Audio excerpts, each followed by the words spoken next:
Good morning, everybody. How are y'all doing this morning? I just realized I forgot to put on lipstick. It's okay. It's just me and you having a good time talking this morning, right?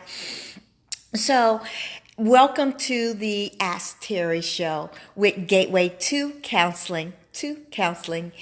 And what we're doing, guys, is giving back. This is our way of being available for you guys to ask questions. We've had questions coming in through Messenger. We had another one come in today. I will get to that one tomorrow. I wanted to go over a question that came in over the weekend because I wasn't able to get to it on yesterday. By the way, we do this from 8:15 to 8:30. We broadcast live here on Facebook on our page, and then we repost it again in our group, Gateway to Counseling group. Just so that you know, our mission, of course, is to bring peace, joy, love, and light into the lives of millions, right? Through affordable online counseling, anywhere, anytime. So let's get into our question.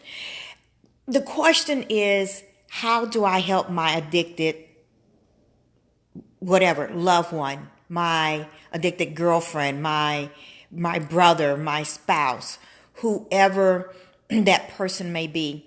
And let me first of all apologize, because I'm going to say some things that you might not want to hear this morning.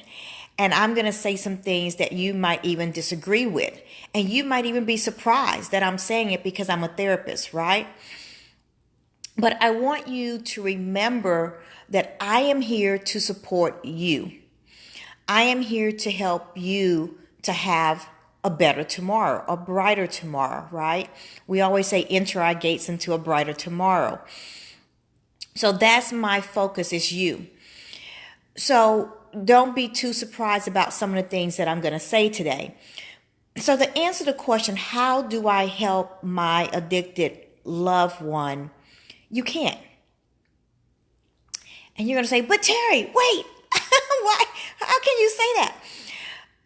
Very easily, because they are responsible for their own lives. And if they want help, they will seek help. A lot of times we are trying to help people who don't even want our help. We want them to get better because of what we want. I learned long ago that some people who are addicted like their addictions, and they like their lifestyles, and they don't want to let it go. They don't want to change. So how can you help someone who doesn't want to be changed? You can't. Okay? Now, let me back up some more. We all know someone who's addicted to something. I'm actually running a group right now on addictions. And, we've identified so many addictions. Of course, we have the normal drug addictions, right? People who are addicted to meth, people who are addicted to crack cocaine, marijuana. I've had some people say, well, marijuana helps me to focus more. But then they realize that they're arguing more with their families. They're not getting their work accomplished. They're having some struggles in their daily living. So yeah, they are addicted to marijuana, right? They say, oh, well, marijuana is not so bad. That's why it's legal in certain states. Yeah, I do realize that. But I know someone who killed their child because they were stoned on marijuana. So it is harmful. But there are other addictions. There's food addictions. I have one client who's addicted to food right now. I mean, like massively addicted to food. We know that some foods are addictive, like Diet Dr. Pepper or McDonald's French fries, right? They do put sugar in all of their stuff. So they make foods nowadays that are very addicting. So we have to be aware of that. We have people who are addicted to gambling, and the list just goes on and on and on. And what we see is that their addiction is causing problems in their daily living.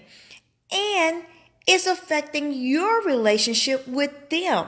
So when you say that you want to help someone who's addicted, good morning, Gloria. Thank you for enjoying my show. Thank you for commenting.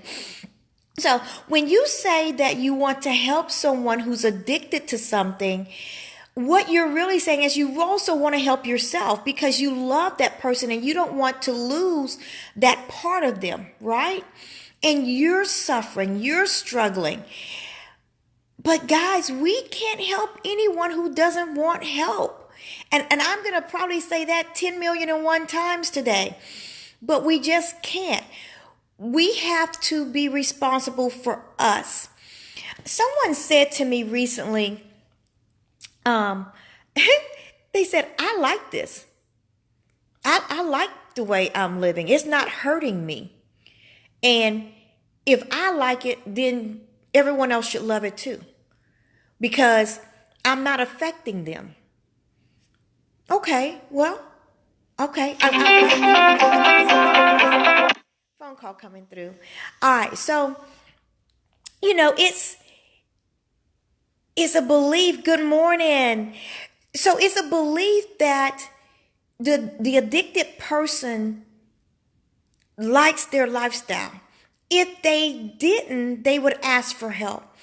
It is when they ask for help that you're able to maybe make some help and make some change for them, to help them to make change, right? I'm thinking about someone who's addicted to spending. And she literally is on the internet shopping every day when she's not at work. She works a 4-on, 4-off kind of thing. And so when she's at home bored, she shops. And she's spending all of her money. She's spending her rent money. She's spending her car note money, right? And then she has to go to her family and ask for money.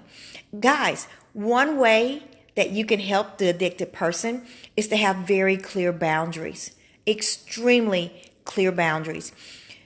When you know that person doesn't have money to pay their rent because of their addiction, don't give them more money. Please don't do that. You're not helping them. You're just enabling them. And you might be saying, but Terry, what if they have children?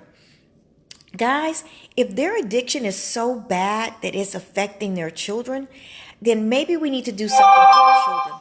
Because the children can't make a decision, right? Especially if the parents are addicted to drugs. I have one mother right now who's addicted to alcohol, and it's really affecting her kids. The kids aren't able to get their medications where they need, things like that. Well, thank heavens I was brought into the situation because of CPS. So CPS is already involved in this case, and we're trying to help this mother to stay very active in her children's life and to keep custody, right? But we can only do so much. That parent also has to be willing to make sacrifices. They have to be able to see that they need help, right? And guys, I'm going to say this. If a person is addicted, you're not the one to help them anyway. They need professional help. They're not going to listen to you anyway. Do you hear me? They're not going to listen to you beg and cry and plead for them to get their life together. They've already heard you say this 10 million and one times. They need a professional. They need, and let me say this about addictive behaviors. They don't always need a professional like me, like a therapist. Sometimes they need to go to a professional organization. There is nothing better than AA, NA, CA, all the A's, right? Because it is a group of collective people who have made a decision to change their life. And they're following a plan. They're following a program. And they're supporting one another. I think that is absolutely wonderful. So again, you can't necessarily help that person because you're too involved in the situation. And I don't want you to become so enmeshed that it becomes a dependent relationship where they are coming to you to bail them out every single time. I don't care what kind of addiction it is. If they're addicted to gambling, don't pay their car notes. Don't, when someone comes to you and says, "Can I borrow money?" You have the right to say, "Why do you need money?" Sit down with me and let's talk about what's going on in your life that you can't pay your bills. And you might say, "Terry, I can't do that. They're my family. I love them. I'm just going to give them the money," right? Well, okay, go right ahead and write that check, give them that cash, count it out, and say goodbye.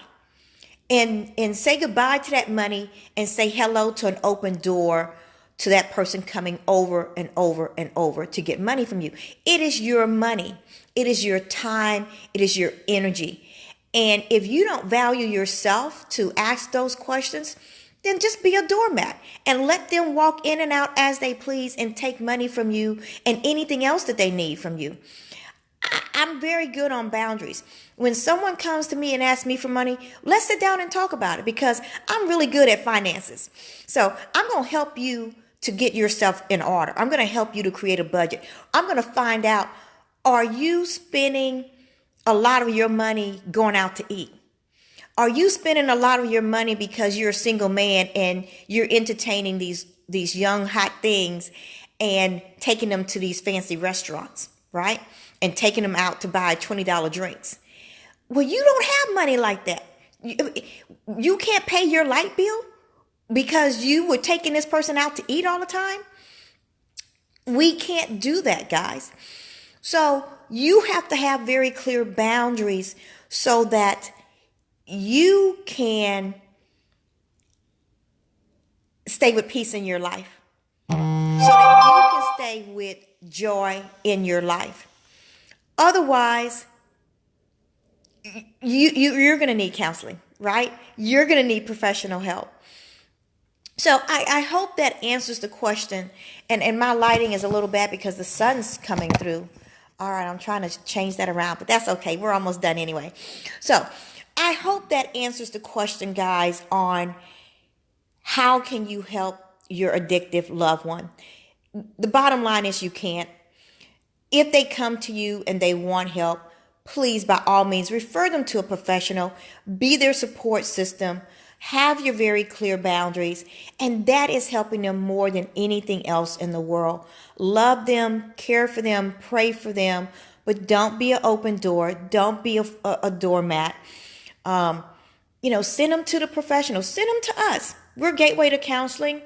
We're only $49 a session. We do take most insurance companies. We take Medicaid. So they can go to our website and book an appointment. It's so easy. It's just a click away. If not, go to anybody. Go to an AA group. Go to whatever you need to get the support that you need. And guys, if your family member is addicted, make sure that you're getting help too. If it's your spouse, make sure that you're getting help too, okay? If it's your children, make sure that you're getting help as well, okay? Because I want you to have a peaceful, joyful life. Alrighty. Thank you, guys. I will see you again on tomorrow, which is Wednesday, 8:15 to 8:30. Then we will repost this on our group. I'll talk to you guys on the other side. Please email me or text me or message me your questions, okay? Thank you, guys. Bye-bye.